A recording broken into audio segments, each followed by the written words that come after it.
«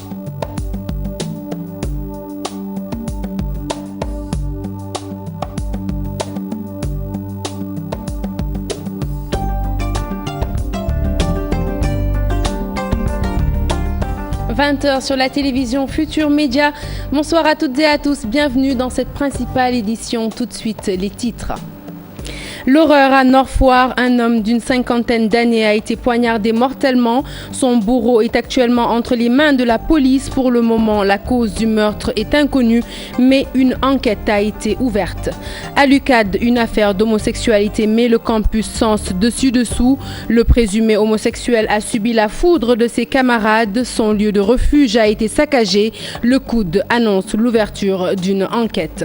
La grève du Front unitaire des enseignants obtient des résultats en demi-teinte. Annoncé cette semaine, le mot d'ordre n'a pas été observé dans plusieurs établissements, mais le syndicat persiste et signe. Il réclame la matérialisation du protocole d'accord signé avec le gouvernement et annonce par ailleurs un débrayage dans les jours à venir.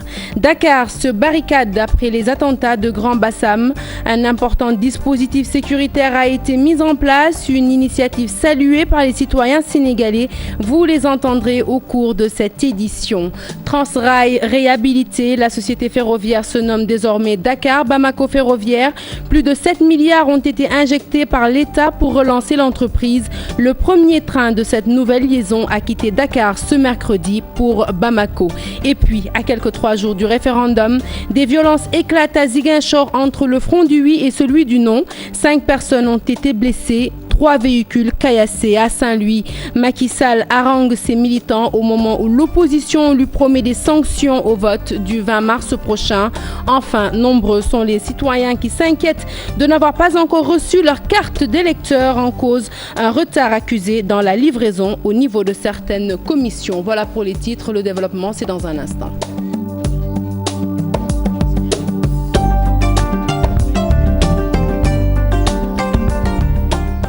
Rebonsoir à tous et je vous le disais donc en titre, l'horreur à Nord-Foire. Un homme d'une cinquantaine d'années répondant au nom de Mbaïtine a été poignardé mortellement. Son corps a été acheminé à la morgue d'un hôpital de la place. Pour l'heure, difficile de connaître la cause du meurtre, mais le meurtrier a été arrêté et remis à la police. Fatou Kinedem. Le drame a eu lieu vers les coups de 13h. Mbaïtine, âgé d'une cinquantaine d'années, a reçu des coups de couteau au thorax. Le quartier de Nord-Foire, cité Lonase, plongé dans la tristesse suite à son décès.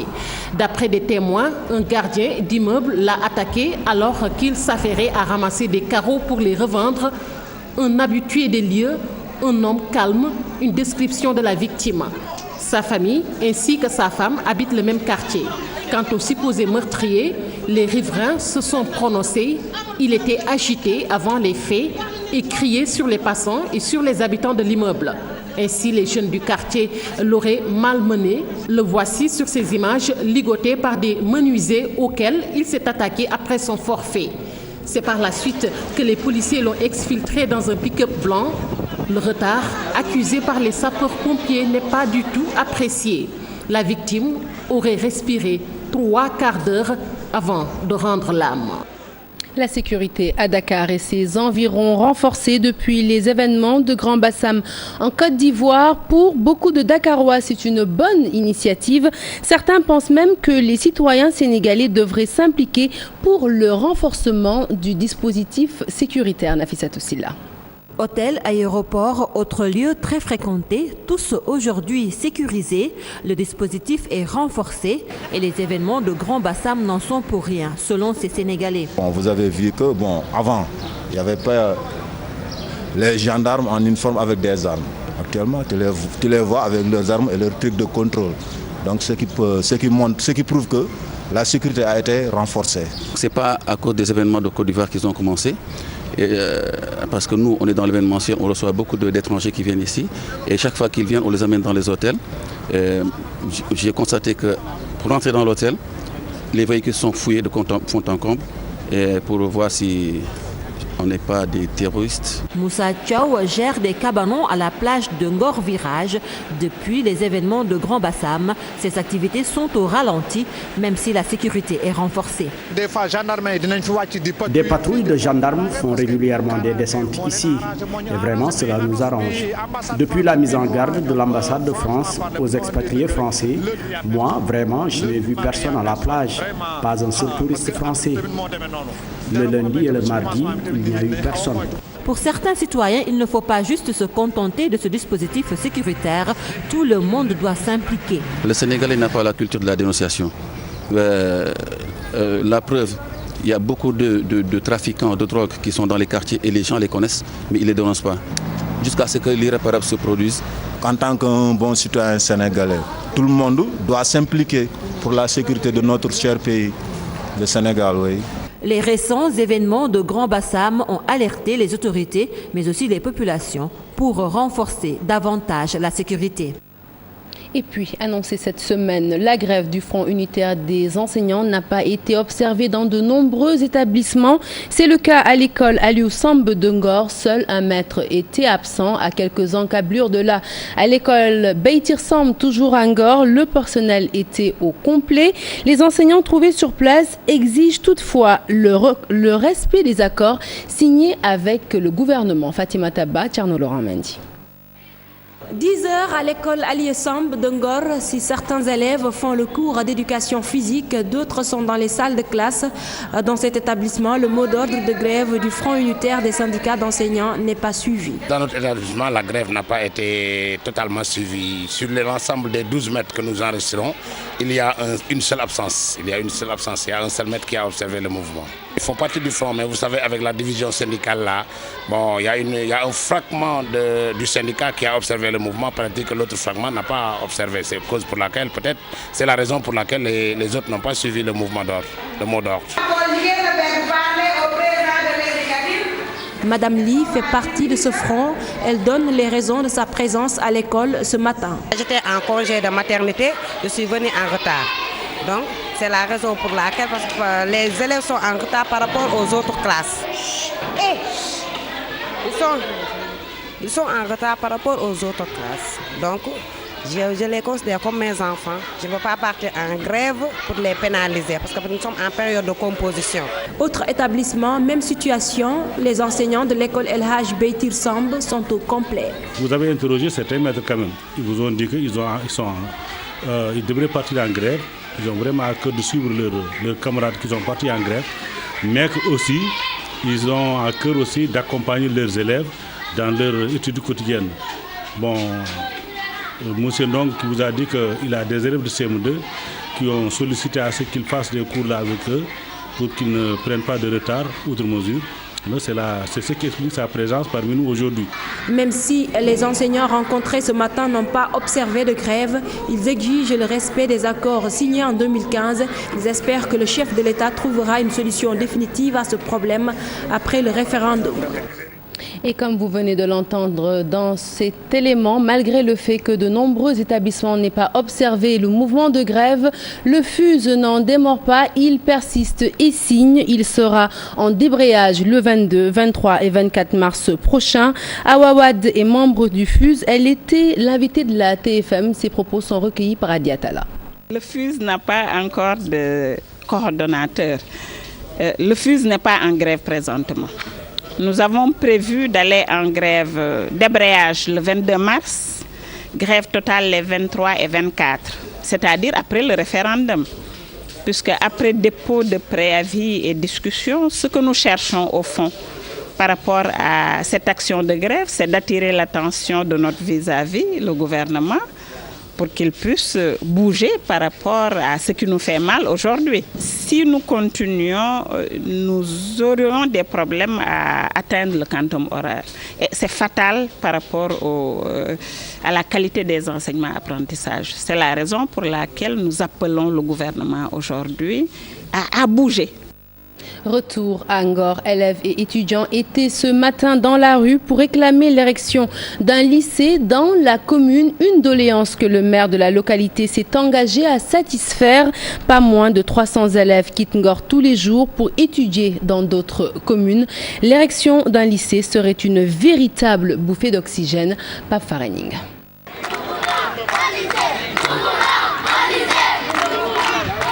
C'est le cri de cœur des élèves de la commune de Ngor.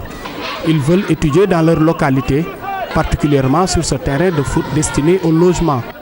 Nous avons constaté que dans cette commune, regroupant Ngor Almadi, nous n'avons pas de lycée. Et pour ce fait, nous réclamons un lycée aux normes internationales pour notre commune Ngor Almadi. Et maintenant, nous avons seulement ce site qui est assez vaste pour accueillir un lycée. Le maire de la commune rassure et compte s'investir pleinement pour l'érection du lycée. Le lycée, j'en ai fait une de mes priorités. Je me bats tous les jours. Chaque jour que Dieu fait, je ne peux pas rester une semaine sans en parler avec les autorités. Aussi bien au niveau de l'urbanisme, aussi bien au niveau des impôts et domaines. Ils me connaissent parce que chaque fois que je rentre là-bas, c'est pour parler du lycée de Ngor. Tous les ministres avec qui j'ai eu à discuter, je ne parle que du lycée de Ngor. Parents d'élèves, conseil communal, étudiants et enseignants sont prêts à tout pour avoir gain de cause. Ce n'est pas une menace, ça peut être une menace aussi. Du moment où nous, en tant qu'élèves, on réclame ce qui nous est droit. Et je vous dis, nous n'allons pas rester là. Et ça, c'est une première, je peux dire.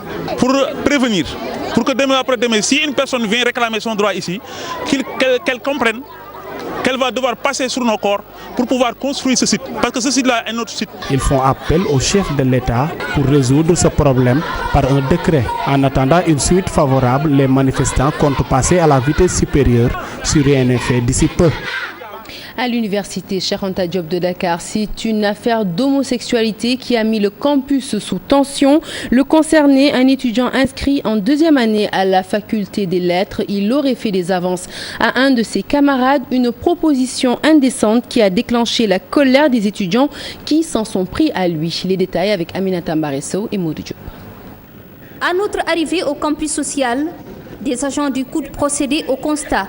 Au Cyber-Cinco, les traces de la furie des étudiants sont encore visibles. À l'université Cheikh Anta Diop de Dakar, une histoire d'homosexualité défraie la chronique.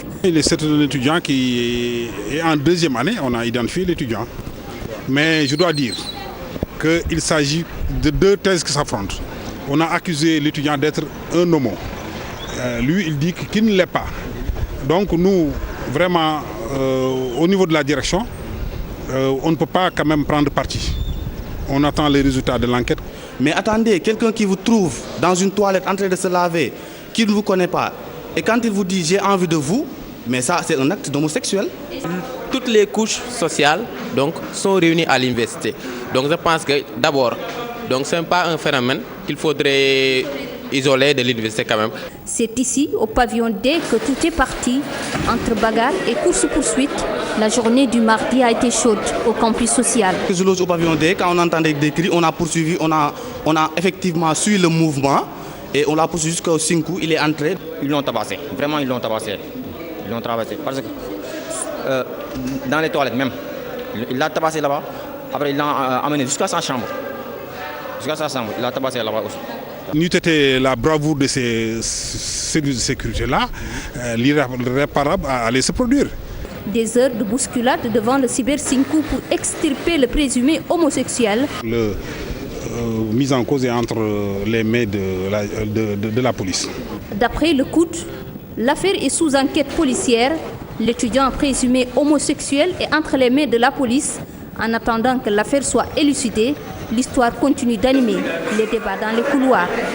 Désormais, la société Transrail se nomme Dakar Bamako Ferroviaire. Une enveloppe de 7,5 milliards de nos francs a été injectée par l'État pour relancer l'entreprise. Une somme que les syndicalistes jugent insuffisante pour régulariser la situation financière des employés. Écoutons à ce propos Madame Bakamara. Il est premier adjoint du Sutrail. Il est au micro de Maïmouna Ndiaye et Mohamed Dian. L'État avait fait un préavis pour la rupture de la concession. Donc ce qui a été fait, donc l'État a mis un comité de gestion de 4 membres, un directeur général qui est l'administrateur général, un directeur administratif et financier, un directeur de transport et du matériel et un directeur des infrastructures. En plus de ça, il a mis 7,5 milliards en place. Pour les 2,5 milliards sont destinés à l'achat de pièces, les 2 milliards pour l'état critique de la voie et les 3 milliards pour la prise en charge des salaires. Nous, en tant que syndicalistes, nos urgences, c'est la reprise des camarades licenciés. Ça, la réparation des préjudices subis par le personnel. Et puis que l'État se charge des retraités qui avoisinent au moins 272 millions. Des gens qui sont partis en retraite depuis juillet, qui n'ont pas perçu leur pécule.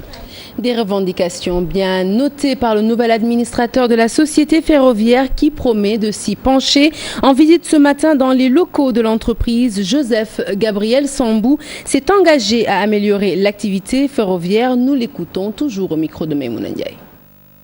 En tant qu'organe de gestion, nous avons une première échéance d'1 an pour la phase transitoire. Et l'objectif qui nous est assigné, c'est d'assurer la continuité de l'activité ferroviaire et de l'améliorer au besoin. Donc ça, c'est pour le terme d'1 an. Les difficultés de la société se résorberont certainement au fur et à mesure et avec l'arrivée d'un nouveau concessionnaire. En tant qu'organe de gestion, nous avons une première échéance d'1 an pour la phase transitoire. Et l'objectif qui nous est assigné, c'est d'assurer la continuité de l'activité ferroviaire et de l'améliorer au besoin. Donc ça, c'est pour le terme d'1 an. Les difficultés de la société se résorberont certainement au fur et à mesure et avec l'arrivée d'un nouveau concessionnaire. Et puis sachez que le premier train de cette nouvelle liaison a quitté Dakar ce matin, direction Bamako. La poursuite des travaux d'Ila Touba suscite la colère des populations de Touba Kanka. Ce mercredi, elles ont procédé à l'arrêt des travaux sur l'autoroute et menacent de faire plus si rien n'est fait pour accélérer leur indemnisation. Mohamed Diop est à la Samba. Le feu couvre toujours à Touba Kanka, appelé aussi Dekbourey. Les populations ont arrêté les travaux sur le tracé de l'autoroute Ila Touba. Nous avons forcé l'arrêt des travaux de l'autoroute et nous sommes prêts à y laisser nos vies. Nous réclamons le paiement intégral de nos frais d'indemnisation. Ils ont déchargé beaucoup de camions de sable ici. Donc, ce qui veut dire que les travaux ont réellement commencé. Alors, nous exigeons de rentrer dans nos fonds. Le vieux Moussaka, habitant Touba Kanka, soupçonne les autorités de vouloir revenir sur les accords déjà signés, ce qu'ils ne sont pas prêts à accepter. C'est terminé, nous n'allons pas accepter que cette commission revienne ici. D'ailleurs, nous n'allons plus répondre à l'autorité administrative. Sur le terrain, les engins de CRBC avaient déjà commencé les travaux, contrairement aux démentis apportés par les équipes de Ageroute.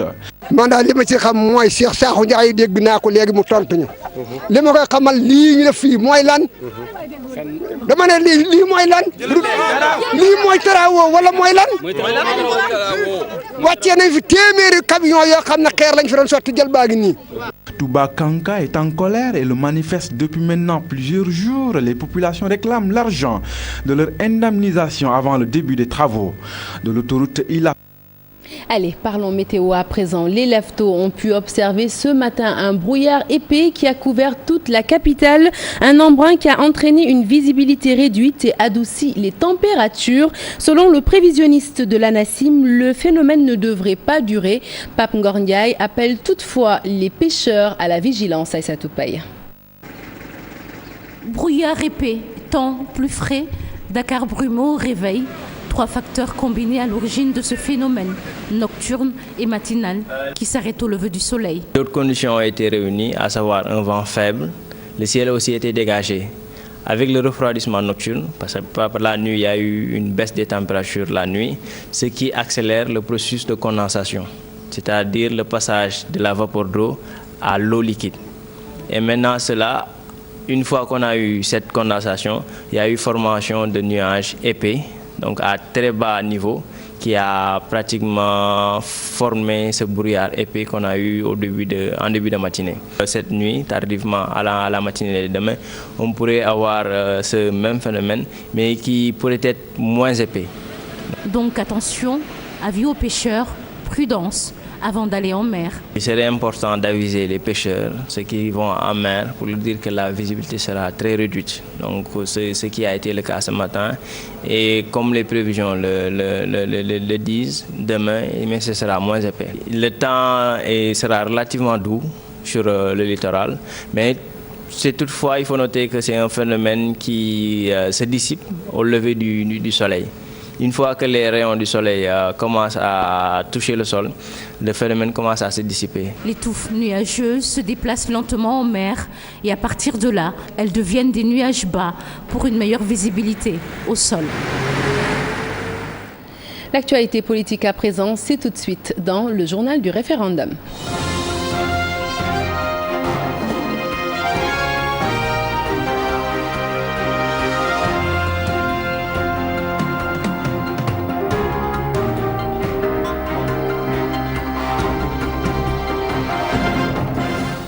Un journal du référendum que nous démarrons avec ces 176 000 électeurs sénégalais qui risquent de ne pas accomplir leur devoir civique le 20 mars prochain, faute de disposer de carte d'électeur. L'idée de la tutelle de pouvoir voter avec la carte nationale d'identité accompagnée d'un récépissé visé par la Sénat n'a pas fait l'objet d'un consensus. Le directeur de la DAF tente de décanter la situation après la panne technique survenue le week-end dernier. Nous l'écoutons, ses propos sont recueillis par Mambiram Diouf. Il y a simplement que le code électoral demande que l'électeur se présente avec sa carte d'identité et sa carte d'électeur. Maintenant, pour un cas de force majeure, et c'est arrivé par le passé, on peut parfaitement, au niveau de la classe politique, quand il y a un problème, poser le problème et trouver une solution qui garantisse ce qui est fondamental, c'est-à-dire le droit pour le citoyen de participer au vote s'il le souhaite. Parce qu'au Sénégal, le vote n'est pas obligatoire. Nous en avons rendu compte. L'autorité a proposé une solution qui nous semble en tout cas être une solution viable. Donc on ne voit pas en tout cas pourquoi ça devrait poser de problème. Mais en tout état de cause, c'est une question entre politiques. Ce n'est pas ça notre rôle. Nous, en tant que techniciens, nous avons travaillé, nous nous sommes heurtés à un problème. Nous avons rendu compte de ce problème. Nous avons proposé une solution. Et mon propos, c'est de dire que cette solution-là est une solution qui garantissait le droit de vote des citoyens. J'espère que pour les 3 ou 4 jours qui nous restent d'ici le référendum, nous pourrons peut-être encore trouver une solution et peut-être produire encore quelques cartes. Si nous sortons de cette situation, nous continuons à chercher une solution. Mais si tel n'est pas le cas, nous regrettons cela et nous regrettons surtout qu'il n'ait pas été possible qu'on soit entendu dans cette proposition que nous avons faite de permettre quand même aux gens qui sont déjà sur les listes d'émargement d'exercer le droit de vote.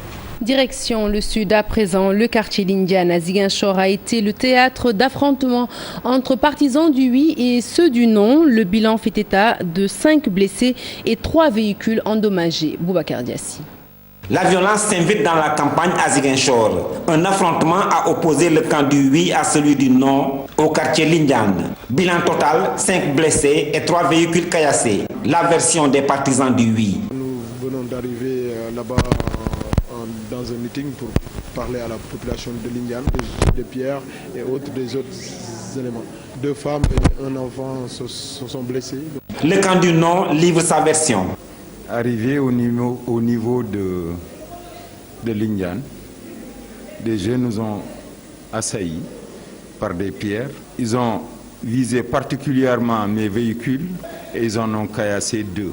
Des jeunes ont été blessés. Ce camp promet de porter l'affaire devant qui de droit? Nous allons saisir qui de droit pour que la lumière soit faite sur ces agissements. Son vis-à-vis aussi va porter plainte. Nous allons porter plainte contre X parce que nous sommes dans un état de droit. C'est la première fois qu'il y a des affrontements à Ziguinchor depuis le début de la campagne. Et de Ziguinchor, nous nous rendons à Saint-Louis pour son premier meeting dans la vieille ville. Macky Sall a été accueilli en grande pompe par les apéristes, mais aussi leurs alliés. Le chef de l'État est convaincu du triomphe du oui dans la capitale du Nord. Ses partisans, eux, lui promettent une victoire de plus de 80% au soir du 20 mars. Ousseynou Diop, Habib Seck.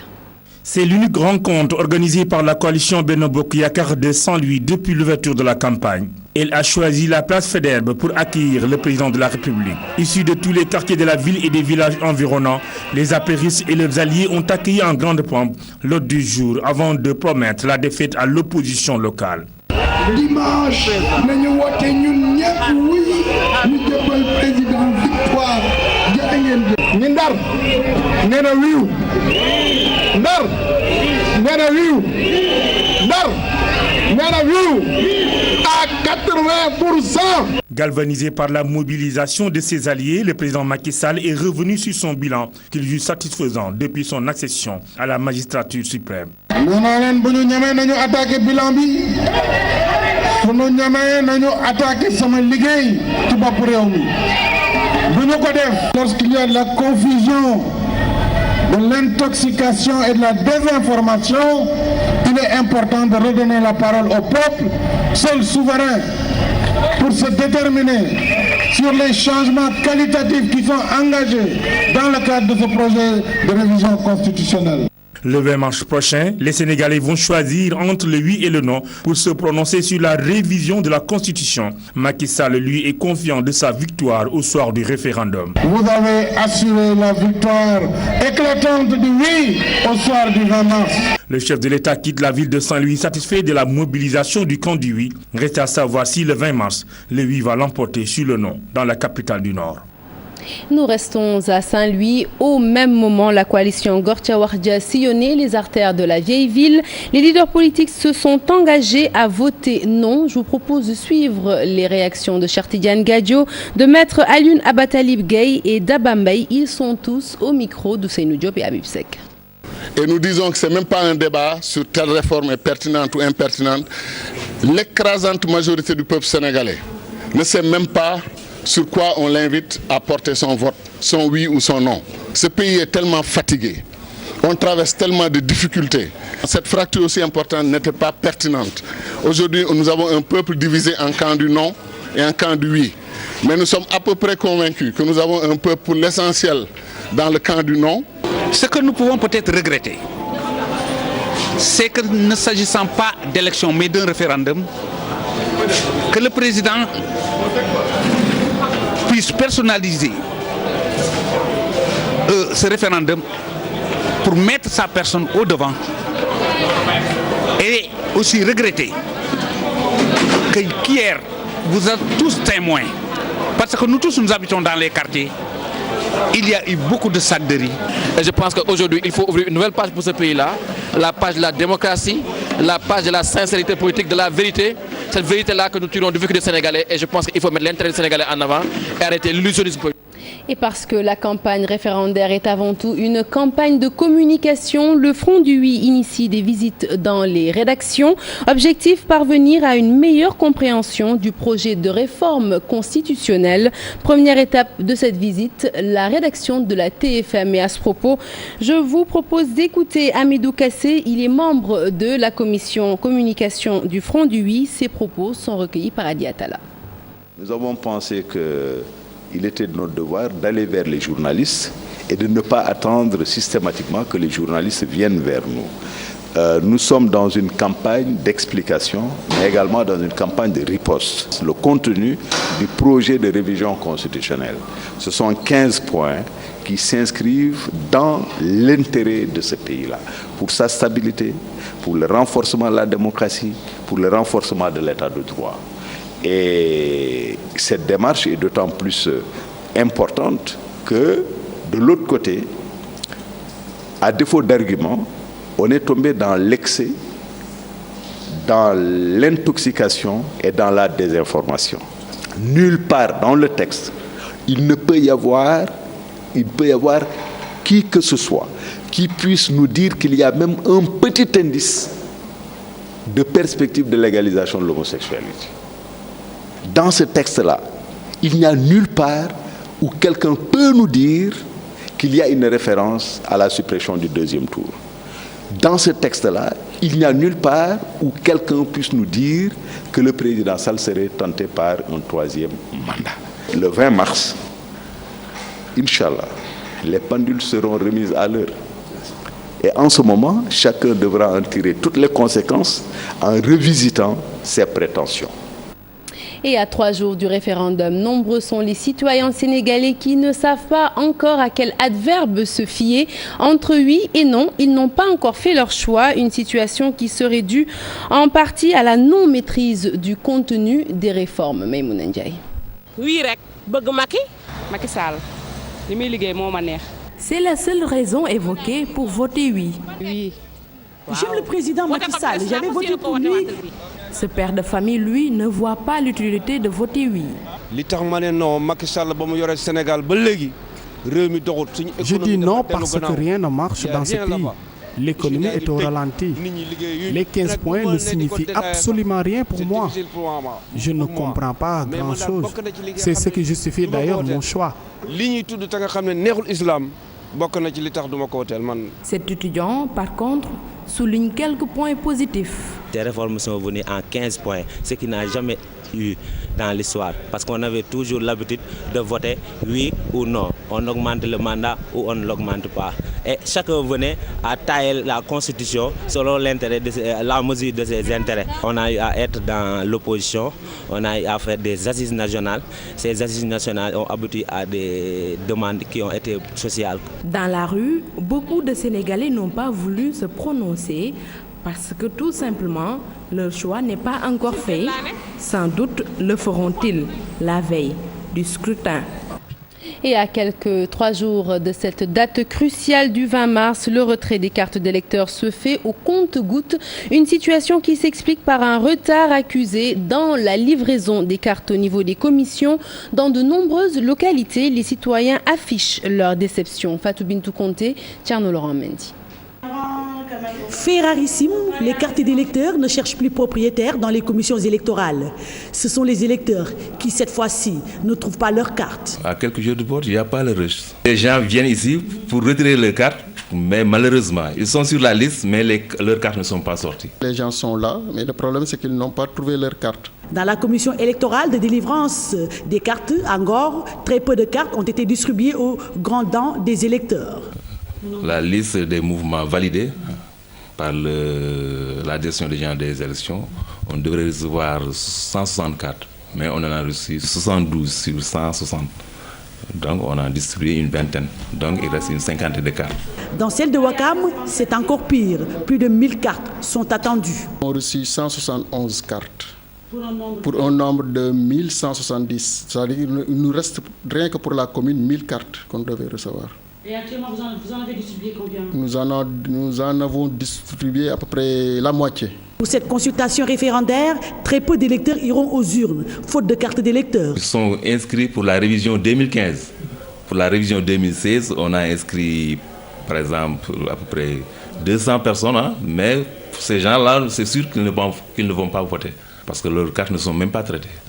En tout cas, il n'existe pas encore de rush dans les commissions de retrait des cartes d'électeurs, alors qu'on est à quelques jours du vote. Et voilà qui met un terme à cette édition que j'ai été ravie de vous présenter. Prochain rendez-vous de l'information, le tout en images à minuit.